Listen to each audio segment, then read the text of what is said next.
Hey you guys, welcome back to Reserved Investments on YouTube, and welcome to part 2 of my 13,000 subscriber Q&A series. Full disclosure, you may actually be watching part 2 prior to part 1 because there was an issue in me uploading that particular video. So if you are seeing part 2 of this particular series before seeing part 1, make no mistake, I am working to correct that. I may have to go back and actually refilm part 1. So that's why it wasn't uploaded as of yet.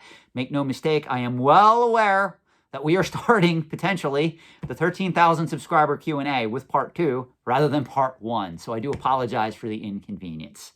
First question in part 2.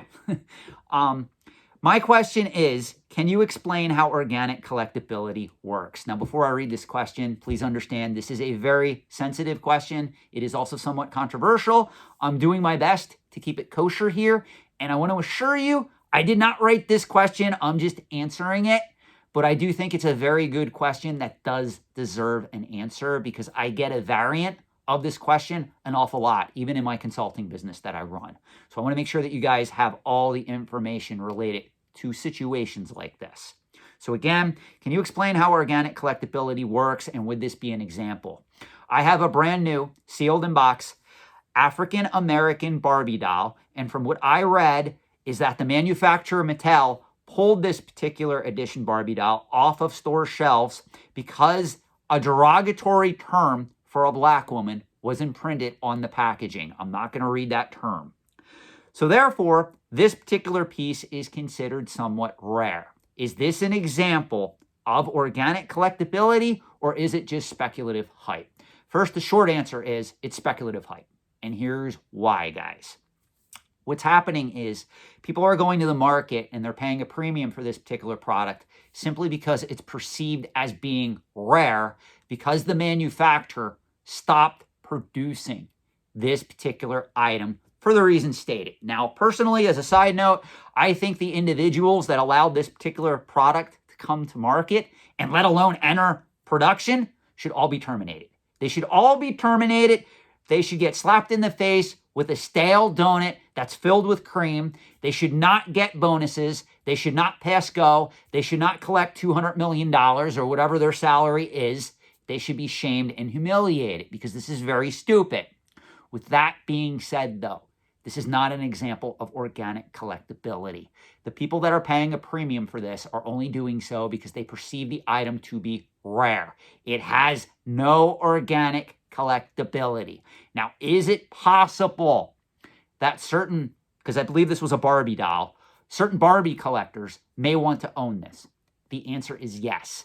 But it is still a modern era mass-produced item that, due to this unfortunate incident, does have value on the secondary market. That puts it more in the speculative category than that of organic collectibility. An example of organic collectibility would be an Action Comics 1, an Alpha Edition Magic the Gathering card. Those particular products have organic collectibility simply because back when they were produced, people who bought them to use them. They did not buy them as collectibles. In this case, this particular doll is being hoarded because it's perceived as being rare. Now, this is where it gets a little bit complicated.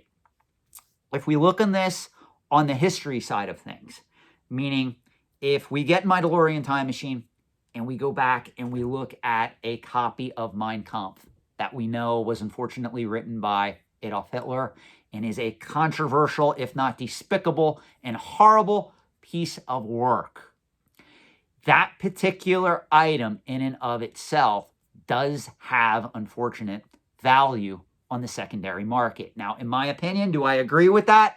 Is that something that I would pay a premium for? No, I would not. I would not be willing to handle a book like Mein Kampf. As a matter of fact, I do occasionally, through my antique collectibles consulting business, I will get requests. Hey, Sean, do you take requests for items? Is there something that you can find me on the open market? And every now and then, someone will come to me and they'll say, hey, Sean, I'm looking for this piece of slave memorabilia that deals with the slave trade.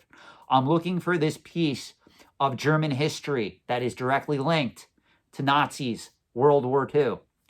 I personally do not get involved in those markets for the most part.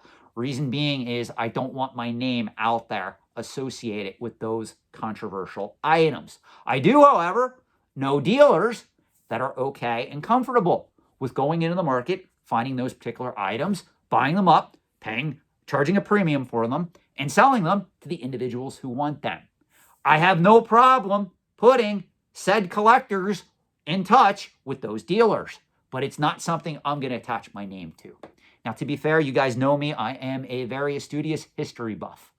I love attending certain events. I love going to museums where we talk about World War, World War II, history, the slave trade, the Civil War, Revolutionary War, all that stuff. And some of that is very controversial. But I choose not to personally get involved in the more controversial items based in hate, items based in slavery. It's just not for me.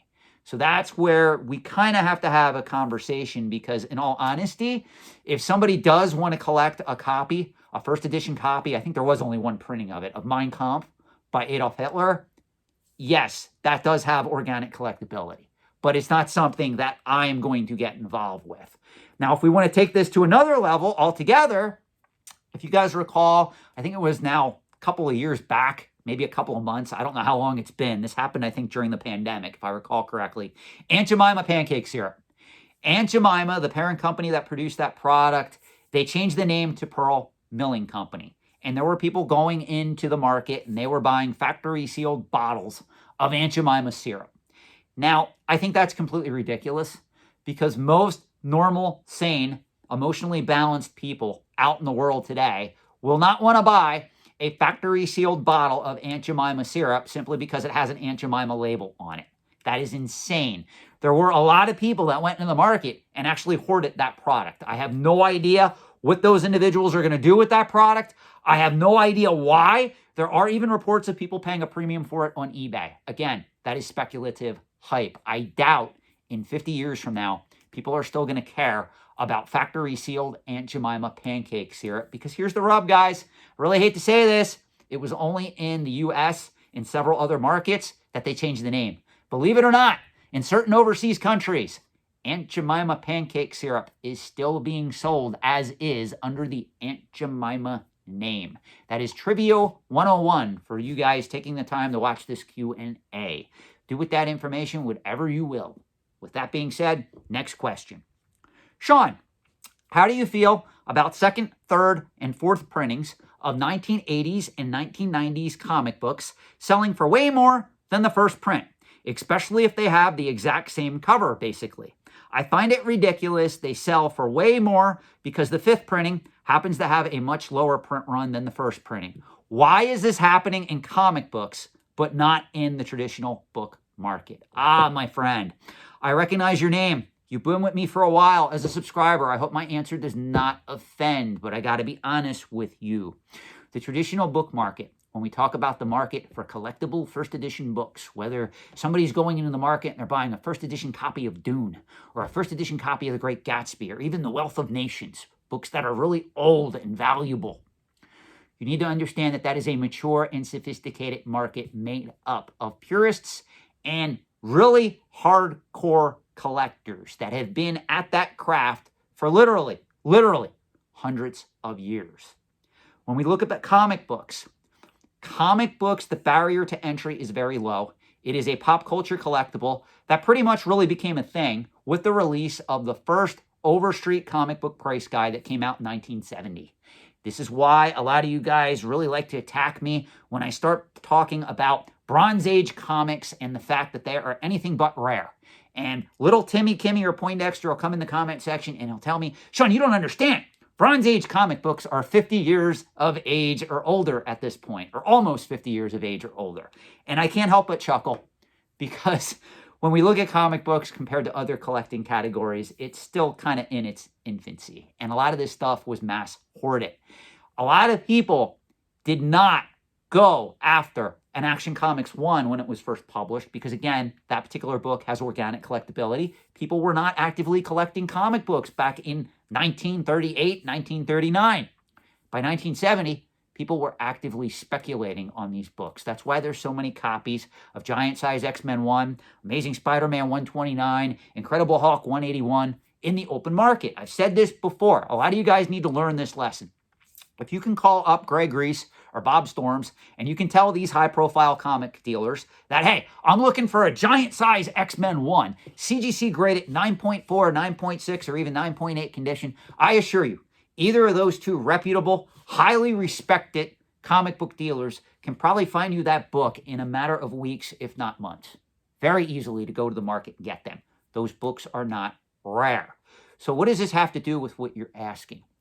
Well, the traditional book market is more established. It's more mature. As a result, book collectors on that side of the proverbial equation, they know that obviously first editions are more valuable than a second printing, a third printing, a fourth printing, or a fifth printing. When it comes to comic book collectors, the barrier to entry in that market is quite low. And as I've taught you guys already on this channel, it's very easy to manipulate the market for mass-produced pop culture-based collectibles, whether we're talking Funko Pops, video games, toys, comic books, whatever it is, guys. It's very easy to go to a collecting forum and state, hey, this particular item is rare because of this. And a lot of the Timmies, Kimmies, and Poindexters, without any thought, they will gear towards that reasoning if it serves their purpose. Book collectors, they're a hardcore group overall that already have the fundamentals established. Meaning there are books out there, and I have some of them are in storage, they're not all on my bookshelf, that deal with how to invest, how to collect in rare books. And there's a lot of great books that have been written over the years about hardcore book collecting, hardcore first edition book investing. When we look at that particular market compared to comic books, you already know where I'm going because I pretty much told you. The market isn't established.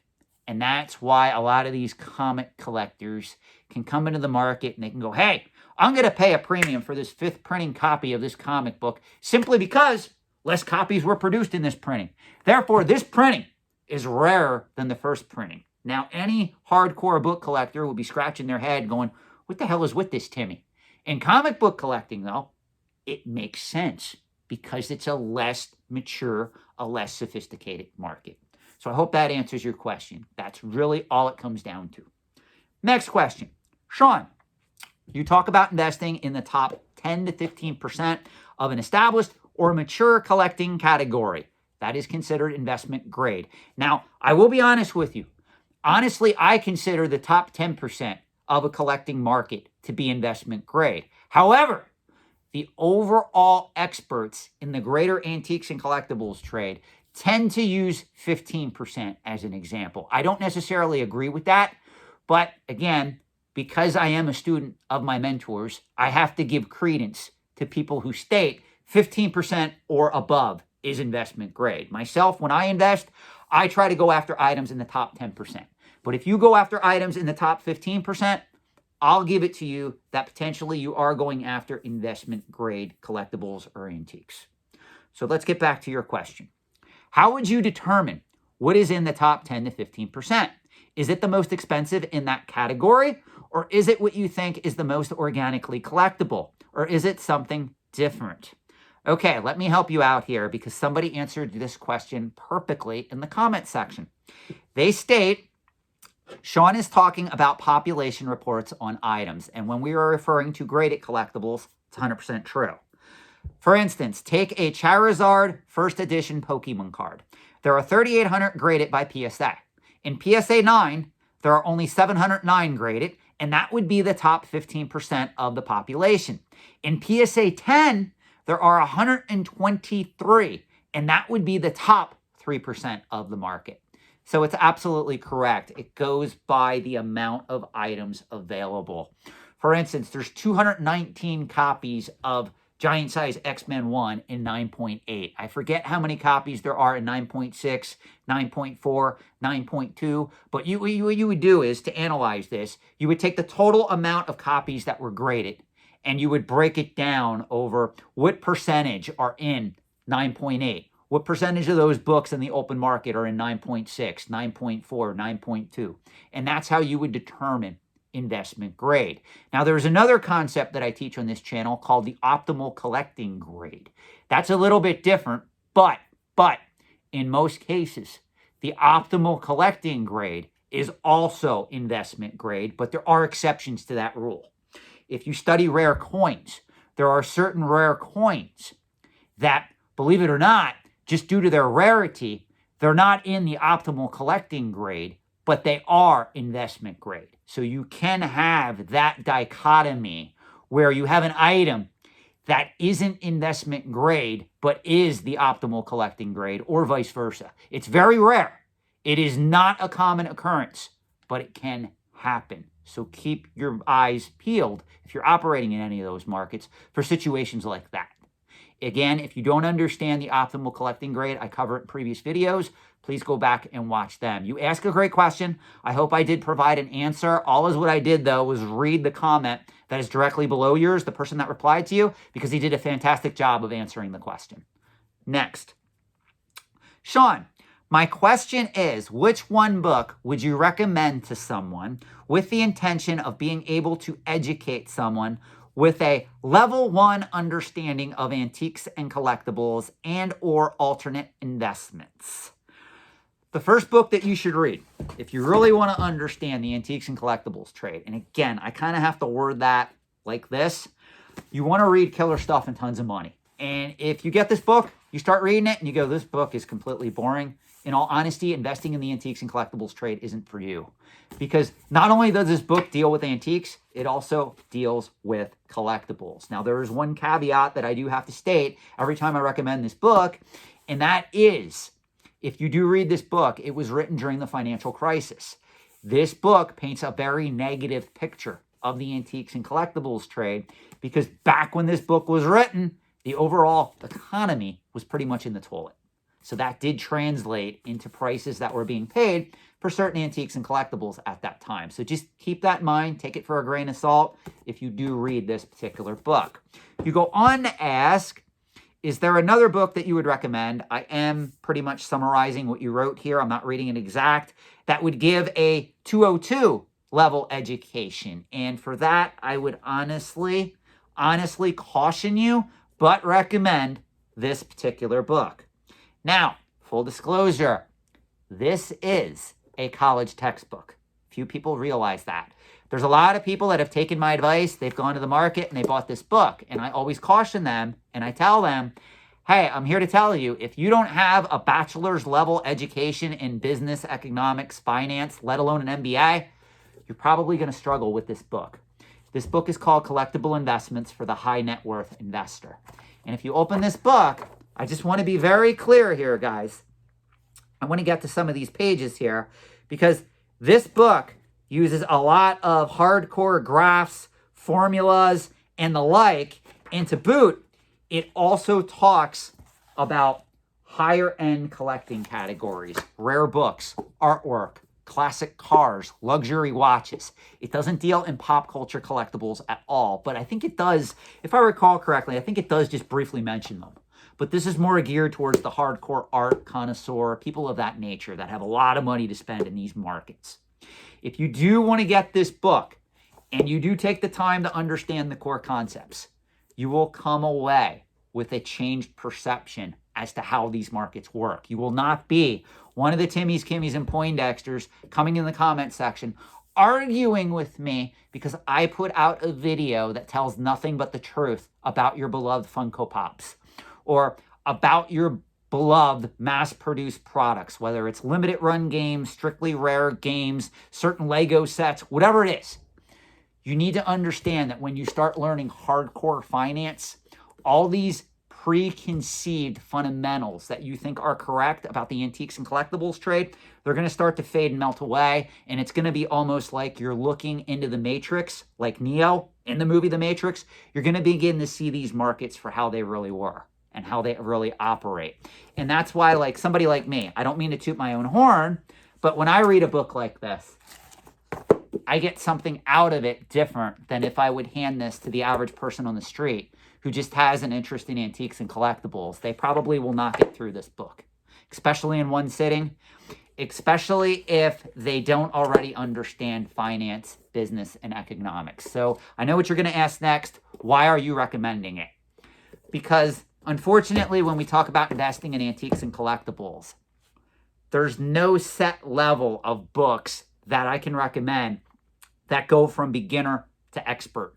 Usually it does just that. It's beginner to expert. There's nothing really I can recommend in the middle because these markets work best when you already understand economics, business, and finance, as well as how the antiques and collectibles trade operates. Now, I am going to be doing more videos on book recommendations. I've already done a ton in the past, so please stay tuned. I assure you there's going to be more books that I have yet to bring up that center around investing in antiques and collectibles because I am going slow on what I recommend you guys read in this particular YouTube channel. So thank you for asking. Next question. Sean, I bought into Flesh and Blood early on and made some money, flipping some of the product. The market is obviously down, but I am still up on my purchases. Good. I see the player base is now steadily growing, but with the speculators gone, it could take a while to see the early sealed product trend up again. Do you think it is reasonable to hang on for a while and see what happens? Or do you think it is too risky and I should be flipping it ASAP? In all honesty, I would tell you to just hold on to the product. I will say this, Flesh and Blood, MetaZoo, products of that nature are extremely speculative and extremely volatile. You are 100% correct that prices did drop on these particular products. It was expected. That's why, full disclosure, I got a hold of some of this stuff. I did not get a hold of any MetaZoo. I got a hold of Flesh and Blood, and I honestly wish I would have flipped all of it into the market when prices were at all-time highs. I didn't, so I am sitting on some of this product. Now, is it really that bad that I'm sitting on it? No, because of what I paid for it. But overall, looking back, I consider Flesh and Blood, I consider MetaZoo very, very speculative. They are not even on par with Magic the Gathering or not even on par with Pokemon. So as a result, if you are attempting to invest in these products, there is a chance that they can drop a lot of money. Remember, guys, 10 years from now, we don't know if Flesh and Blood, we don't know if MetaZoo is going to be a thing. If that's the case, you might as well be putting your money in Wyvern or Vampire, if you know those two card games that died out, that came out in the 1990s when Magic the Gathering started to become a thing. These markets are very, very speculative for new card games. Just because something is new and being promoted by a YouTuber or a well-known person out there, it doesn't mean it's going to take hold. If you are putting a lot of money into these markets, you can also lose a lot of money. You know, I'm going to speak freely here. I think it's completely crazy when I see these videos of people collecting some of these Flesh and Blood, you know, cold foil cards, graded by PSA, graded by BGS, graded by CGC, and high grade, paying a premium for them. These particular items were pretty much promoted using mass-produced scarcity, simply because the card game is too new. You have many, many, many years to go to see if these card games catch on, to see if they become a thing. As a result, I would not be parking a lot of money there long term. If you can do something where they create a product that's limited, you know you can flip it for a profit, I would encourage you, if you understand the risk of doing that, if you have the money to tie up in something like that over the short term, do it. But holding this stuff for the long term, you have to have a stomach of steel and you have to be well financially established. And I'm going to go there. I'm going to say it.